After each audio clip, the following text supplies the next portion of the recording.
Hello दोस्तों, कल हमने हमारी फर्स्ट वीडियो में क्लास 11th के अकाउंट्स के चैप्टर के फर्स्ट चैप्टर के बारे में पढ़ा था कि अकाउंटिंग है क्या, अकाउंटिंग क्यों की जाती है, अकाउंटिंग कैसे की जाती है। आज हम स्टडी करने वाले हैं अकाउंटिंग के फीचर्स के बारे में कि अकाउंटिंग के फीचर्स क्या है, उसके करैक्टरिस्टिक्स क्या है। तो गाइस, जो भी 11th या 12th कर रहे हैं कॉमर्स स्ट्रीम से या जो बीकॉम कर रहे हैं, इसमें भी एक सब्जेक्ट है फाइनेंशियल अकाउंटिंग। जिनका बेस स्ट्रॉन्ग नहीं है वो ज़रूर ये वीडियो देखें, और जो क्लास 11th और 12th के अभी एग्ज़ाम्स देने वाले हैं उनके लिए भी ये वीडियो काफ़ी हेल्पफुल है। क्योंकि कभी कभी क्या होता है कि हम अपना जो हमारा प्रैक्टिकल पोर्शन होता है हमारे सिलेबस का वो तो कंप्लीट कर लेते हैं, बट हमारी थ्योरी स्ट्रॉन्ग नहीं होती। अगर आप अपनी थ्योरी को स्टार्टिंग से स्ट्रॉन्ग बनाना चाहते हैं तो अभी आपके पास टाइम है एग्ज़ाम्स तक। आप मेरी वीडियोस डेली देखें, आप अपने क्वेश्चंस को क्लियर करें, अपने डाउट्स क्लियर करें। अगर आपको कोई भी क्वेरी या क्वेश्चन है तो आप मुझे कमेंट में बोल सकते हैं, आई विल रिप्लाई यू। तो गाइज, ज़रूर ये वीडियो देखें, जो अभी एग्ज़ाम्स देने वाले हैं 11th या 12th के, उनके लिए काफ़ी हेल्पफुल रहेगा। तो चलिए गाइज, स्टार्ट करते हैं हम हमारे अकाउंट्स के फीचर्स से, अकाउंटिंग के फीचर्स से।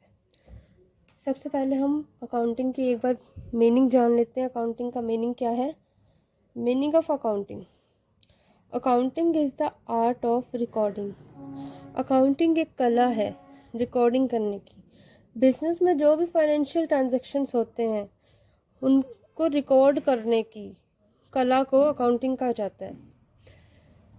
अब जो बिजनेस में ट्रांजैक्शन हुई, जैसे हमने माल खरीद लिया, गुड्स परचेज किए हैं, तो क्या होगा, हमने अगर कैश में परचेज कर लिया तो हम उसकी स्टार्टिंग में सबसे पहले हम जर्नल एंट्री बनाते हैं। तो उसकी जर्नल एंट्री क्या बनेगी? Purchase account debit to cash account. अब हमने ऐसे ही सभी ट्रांजेक्शन्स को रिकॉर्ड कर लिया जर्नल में। अब क्लासीफाइंग का मीनिंग क्या होता है? क्लासीफाइंग का मतलब है जो हमने ट्रांजेक्शन्स को रिकॉर्ड किया है बिजनेस में, उनको उनके अकाउंट्स के अकॉर्डिंग अलग अलग फॉर्मेट में अलग अलग अकाउंट्स में डालना। जैसे कि हमने परचेज किया है तो हम उसे परचेज अकाउंट में डालेंगे, अगर कैश हमने किसी को पे किया है तो हम उसे कैश अकाउंट में डालेंगे।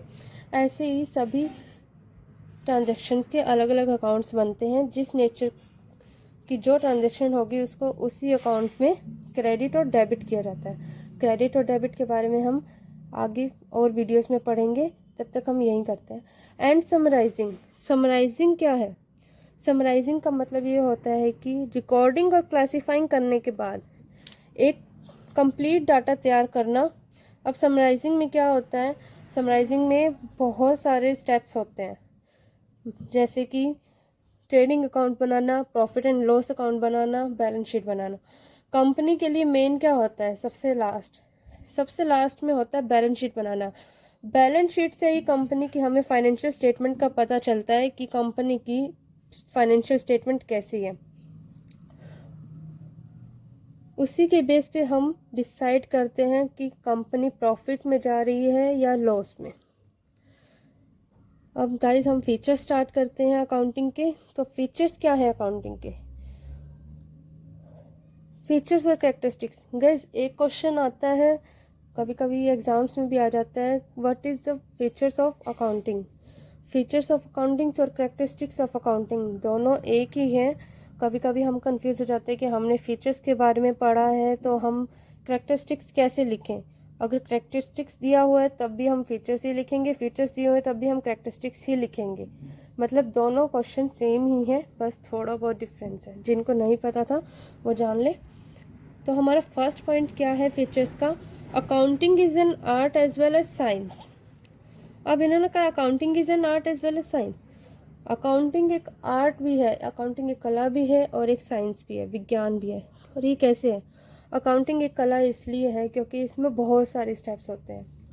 पहले क्या होता है, जैसे कि मैंने अभी आपको बताया, पहले सबसे पहले रिकॉर्डिंग करना। जो भी ट्रांजैक्शंस होती है, हमने माल खरीदा है या स्टेशनरी परचेज की है या फिर कोई फर्नीचर परचेज किया है या कंप्यूटर परचेज किया है, जो बिजनेस से रिलेटेड होती है, उन ट्रांजैक्शंस को रिकॉर्ड करना। इसमें स्टेप बाय स्टेप हर चीज़ को रिकॉर्ड किया जाता है और इनका एक अलग फॉर्मेट होता है। जिस नेचर की जो ट्रांजेक्शन होती है उसे उसी अकाउंट में डेबिट या क्रेडिट किया जाता है।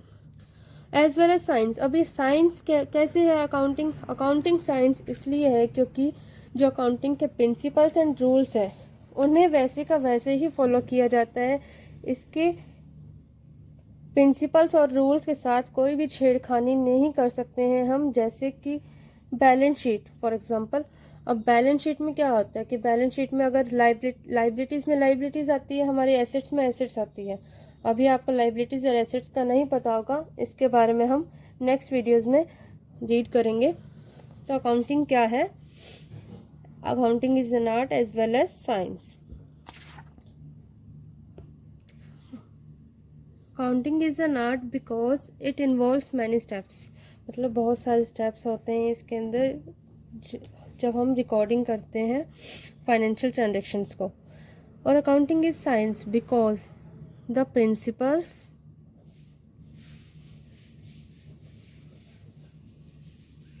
And rules of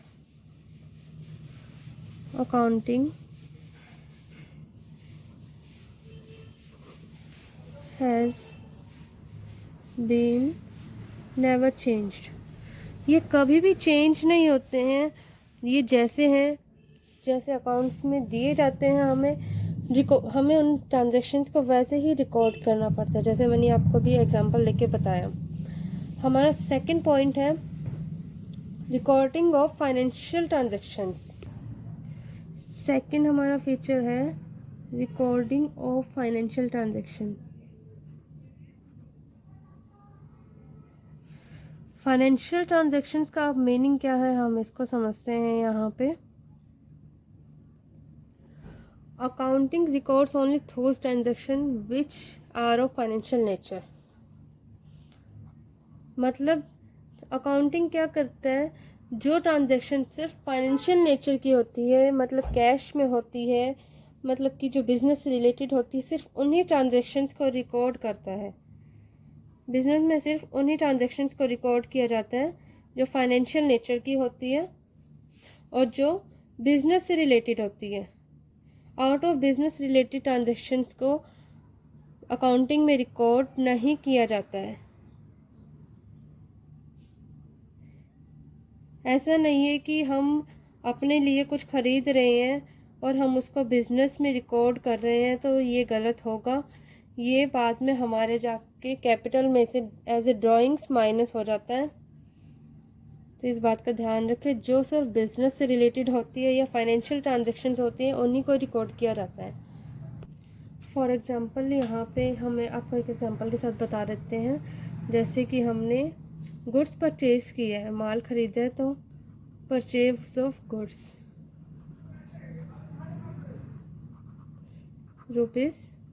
₹50,000। तो इसको हम फाइनेंशियल ट्रांजैक्शंस की तरह रिकॉर्ड करेंगे हमारे अकाउंट्स में। अब थर्ड इसका जो पॉइंट है वो है recording in terms of money. ये पॉइंट मैंने आपको कल भी बताया था। बिजनेस में सिर्फ उन्हीं ट्रांजैक्शंस को रिकॉर्ड किया जाता है जो मॉनेटरी टर्म्स में होती है या जिन्हें मॉनेटरी टर्म्स में मेजर किया जा सकता है। मनी मेजरमेंट होती है सिर्फ उन्हीं ट्रांजैक्शंस को।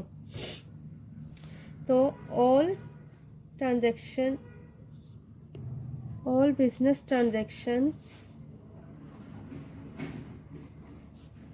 Are recorded in terms of money. मतलब सिर्फ उन्हीं ट्रांजैक्शंस को रिकॉर्ड किया जाएगा जो मनी मेजरमेंट होगी, जिन्हें हम मॉनेटरी टर्म्स में कन्वर्ट कर सकते हैं। फॉर एग्जांपल हमने जैसे फर्नीचर परचेज किया है बिजनेस के लिए फॉर 60,000। हमने कंप्यूटर परचेज किया है फॉर ₹20,000। एक एग्जांपल और, हमने जैसे स्टेशनरी परचेज कर ली। अब स्टेशनरी परचेज की है हमने ₹10,000। तो इन सभी ट्रांजैक्शंस को बिजनेस में रिकॉर्ड किया जाएगा। ओके, इतना हम समझ चुके हैं। अब इसके बाद फोर्थ जो हमारा है, फोर्थ फीचर्स क्या है हमारा,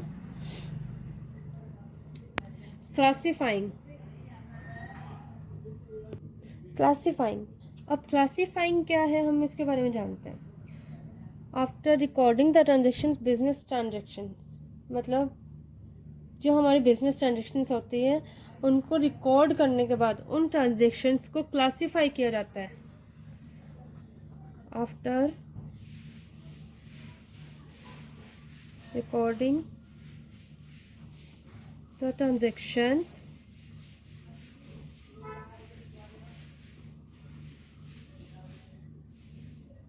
the business transactions are classified. Classified का मीनिंग क्या है, अब हम इसके बारे में जानते हैं। जैसे कि मैंने आपको पहले बता चुकी हूँ, लेकिन हम इसके बारे में एक बार फिर से रिपीट करते हैं। क्लासिफिकेशन का क्या होता है। क्लासिफिकेशन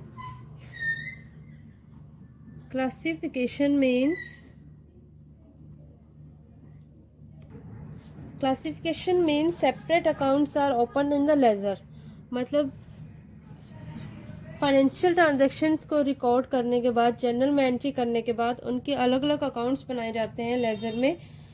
जैसे कि एग्जांपल के तौर पे परचेज अकाउंट। अब हमने परचेज अकाउंट में क्या कैसे आता है, परचेज अकाउंट में जितने भी हम परचेज करते हैं, चाहे हमने आज की हो, 4 दिन पहले की हो या 4 दिन बाद करने वाले हैं हम, तो पूरे ईयरली का हम परचेज उसी परचेज अकाउंट में लिखेंगे। उसमें सिर्फ परचेज अकाउंट्स आएगा, चाहे हमने वो कैश पे ली हो या क्रेडिट पे ली हो। क्लासिफिकेशन का मतलब क्या है, बिजनेस ट्रांजैक्शंस को रिकॉर्ड करने के बाद जनरल में उसके अलग अलग अकाउंट्स बनाना, उन ट्रांजैक्शंस के अलग अलग अकाउंट्स बनाना, like purchase account, sales account, cash account etcetera. अब नेक्स्ट हमारा फीचर क्या है, समराइजिंग। समराइजिंग क्या होता है, समराइजिंग के बारे में हमने पहले भी पढ़ा था, इसके बारे में एक बार फिर जान लेते हैं। समराइजिंग का मतलब ये है कि summarising is the art of presenting data which is understandable for everyone. Final accounts are prepared for summary, मतलब समराइजिंग के लिए फाइनल अकाउंट्स बनाए जाते हैं। फाइनल अकाउंट्स में अभी आपको बताऊंगी कौन कौन से होते हैं। Final accounts are prepared for summarising, जैसे कि आपको बताया। अब फाइनल अकाउंट्स कौन कौन से होते हैं जो समराइजिंग के लिए बनाए जाते हैं। फाइनल अकाउंट्स होते हैं, फर्स्ट ऑफ ऑल बनाया जाता है ट्रेडिंग अकाउंट। अब ट्रेडिंग अकाउंट क्यों बनाया जाता है, prepare to find out gross profit और ग्रॉस लॉस। सबसे पहले ट्रेडिंग अकाउंट बनाया जाता है, उससे हमें क्या पता चलता है, ग्रॉस प्रॉफिट और ग्रॉस लॉस आता है। ट्रेडिंग अकाउंट किससे रिलेटेड होता है, ट्रेडिंग अकाउंट जो हमारे मैन्युफैक्चरिंग एक्सपेंसेस होते हैं उनसे रिलेटेड होता है। जितने भी फैक्ट्री में कंपनी में या बिजनेस में सबसे पहले तो मैन्युफैक्चरिंग होती है, तो जो एक्सपेंसेस होते हैं मैन्युफैक्चरिंग पर उनको हम ट्रेडिंग अकाउंट में ऐड करते हैं। उससे हमारे पास क्या आता है, ग्रॉस प्रॉफिट और ग्रॉस लॉस आता है। ओके, देन उसके बाद बनाया जाता है प्रॉफिट एंड लॉस अकाउंट। अब प्रॉफिट एंड लॉस अकाउंट क्यों बनाया जाता है, जो बिगनर्स होंगे है ना वो सोचेंगे कि इतने सारे अकाउंट्स बनाने पड़ते हैं, तो डोंट वरी, बहुत इजी है। एक बार समझने के बाद सब कुछ इजी होता है। Profit and loss is prepared to find out net profit और नेट लॉस।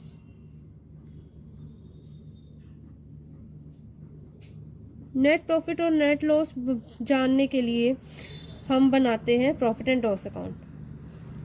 अब प्रॉफिट एंड लॉस अकाउंट में क्या क्या इंक्लूड होते हैं, प्रॉफिट एंड लॉस अकाउंट में जो हमारे सेल्स एक्सपेंसेस होते हैं, वो जो हमारे ट्रैवलिंग एक्सपेंसेस होते हैं, जो ऑफिस एक्सपेंसेस होते हैं, मैन्युफैक्चरिंग के बाद जो जितने भी एक्सपेंसेस रह जाते हैं वो सब हम प्रॉफिट एंड लॉस अकाउंट में डाल देते हैं।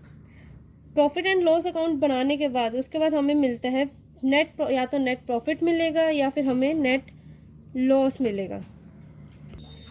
अब हम नेट प्रॉफिट या नेट लॉस का क्या करते हैं, अब हम अगर हमारे पास नेट प्रॉफिट आया तो हम उसे बैलेंस शीट में जाकर कैपिटल में ऐड कर देते हैं, अगर नेट लॉस आया है तो हम उसे कैपिटल में से माइनस कर देते हैं, डिडक्ट कर देते हैं।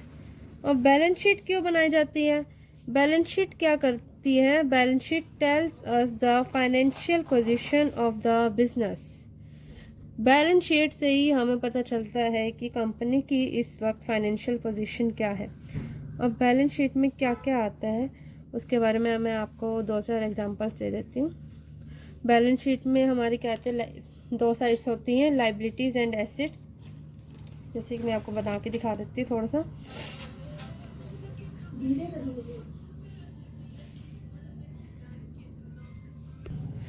लाइबिलिटीज एंड एसेट साइड्स होती है। लाइबिलिटीज हमारी क्या होती है, ये एज ए लोन होती है हमारे पास कि हमें उनकी लाइबिलिटीज को पे करना है। और एसेट्स क्या होती है, वो कंपनी की एसेट्स होती है, वो चाहे जैसे भी यूज करें। लाइबिलिटीज में क्या आते हैं हमारे बैंक ओवरड्राफ्ट्स, क्रेडिटर्स, कैपिटल।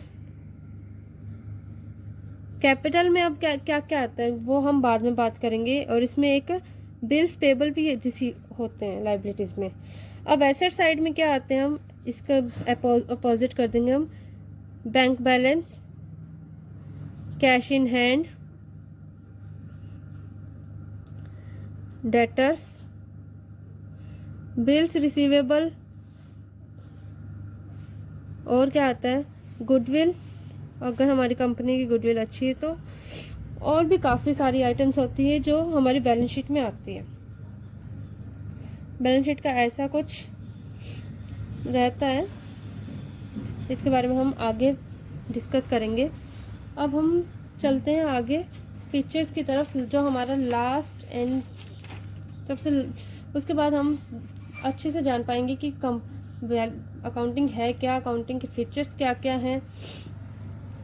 तो हम करते हैं अकाउंटिंग का last feature, communication, communicating.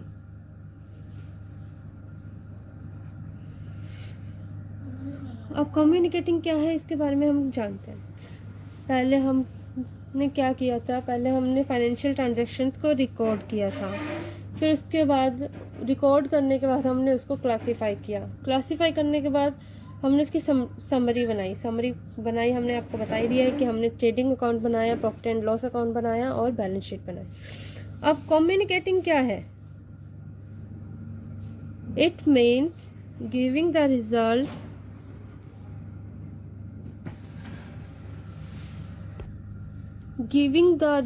of business to the interested parties like creditors, bankers, investors, government and public etcetera. मतलब अब किसी भी कंपनी में या बिजनेस में बहुत सारे इन्वेस्टर्स होते हैं, बैंकर्स भी होते हैं जो लोन देते हैं, और गवर्नमेंट भी होती है जो सपोर्ट करती है, और पब्लिक जो किसी कंपनी के शेयर्स परचेज करती है, और क्रेडिटर्स जिनसे हमने माल उधार ले रखा है, जो हमारे लेनदार हैं। उनको हमारे कंपनी के फाइनेंशियल डाटा को दिखाना बहुत ज़रूरी होता है, क्योंकि ये कंपलसरी है कि जो इस कंपनी के रियल ओनर्स हैं, रियल ओनर्स वही होते हैं like investors, government, public, bankers. Real owners यही होते हैं जो हमारी कंपनी में इन्वेस्ट करते हैं। तो कम्युनिकेटिंग क्या है, it means giving the results of business to the interested parties.